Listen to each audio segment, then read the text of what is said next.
The little match girl. Most terribly cold it was. It snowed, and was nearly quite dark, and evening the last evening of the year.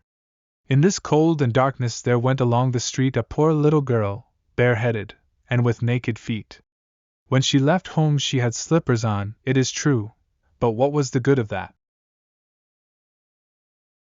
They were very large slippers, which her mother had hitherto worn, so large were they, and the poor little thing lost them as she scuffled away across the street, because of two carriages that rolled by dreadfully fast. One slipper was nowhere to be found, the other had been laid hold of by an urchin, and off he ran with it. He thought it would do capitally for a cradle when he some day or other should have children himself. So the little maiden walked on with her tiny naked feet, that were quite red and blue from cold. She carried a quantity of matches in an old apron, and she held a bundle of them in her hand. Nobody had bought anything of her the whole livelong day. No one had given her a single farthing. She crept along trembling with cold and hunger, a very picture of sorrow, the poor little thing. The flakes of snow covered her long fair hair, which fell in beautiful curls around her neck, but of that, of course, she never once now thought. From all the windows the candles were gleaming, and it smelt so deliciously of roast goose, for you know it was New Year's Eve. Yes, of that she thought. In a corner formed by two houses, of which one advanced more than the other, she seated herself down and cowered together. Her little feet she had drawn close up to her, but she grew colder and colder, and to go home she did not venture, for she had not sold any matches and could not bring a farthing of money. From her father she would certainly get blows, and at home it was cold too, for above her she had only the roof, through which the wind whistled, even though the largest cracks were stopped up with straw and rags. Her little hands were almost numbed with cold. Oh! A match might afford her a world of comfort, if she only dared take a single one out of the bundle, draw it against the wall, and warm her fingers by it. She drew one out. Risht! How it blazed, how it burnt! It was a warm, bright flame, like a candle, as she held her hands over it. It was a wonderful light. It seemed really to the little maiden as though she were sitting before a large iron stove, with burnished brass feet and a brass ornament at top. The fire burned with such blessed influence, it warmed so delightfully. The little girl had already stretched out her feet to warm them too, but the small flame went out, the stove vanished, she had only the remains of the burn-out match in her hand. She rubbed another against the wall, it burned brightly, and where the light fell on the wall, there the wall became transparent like a veil, so that she could see into the room.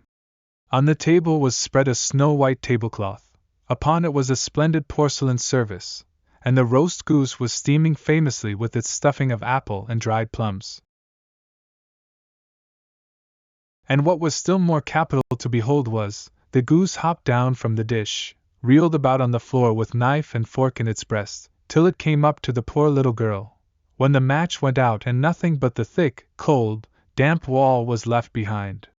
She lighted another match. Now there she was sitting under the most magnificent Christmas tree. It was still larger, and more decorated than the one which she had seen through the glass door in the rich merchant's house. Thousands of lights were burning on the green branches, and gaily colored pictures, such as she had seen in the shop windows, looked down upon her. The little maiden stretched out her hands towards them when the match went out. The lights of the Christmas tree rose higher and higher, she saw them now as stars in heaven. One fell down and formed a long trail of fire. "Someone is just dead," said the little girl, for her old grandmother, the only person who had loved her, and who was now no more, had told her that when a star falls, a soul ascends to God. She drew another match against the wall. It was again light, and in the luster there stood the old grandmother, so bright and radiant, so mild, and was such an expression of love. "Grandmother!" cried the little one. "Oh, take me with you!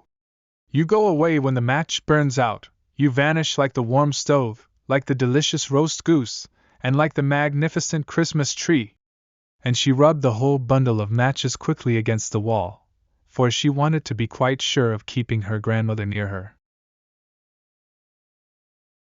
And the matches gave such a brilliant light that it was brighter than at noonday. Never formerly had the grandmother been so beautiful, and so tall. She took the little maiden on her arm, and both flew in brightness and in joy so high, so very high, and then above was neither cold, nor hunger, nor anxiety, they were with God. But in the corner, at the cold hour of dawn, sat the poor girl, with rosy cheeks and with a smiling mouth, leaning against the wall, frozen to death on the last evening of the old year. Stiff and stark sat the child there with her matches, of which one bundle had been burnt. She wanted to warm herself, people said. No one had the slightest suspicion of what beautiful things she had seen. No one even dreamed of the splendor in which, with her grandmother, she had entered on the joys of a new year.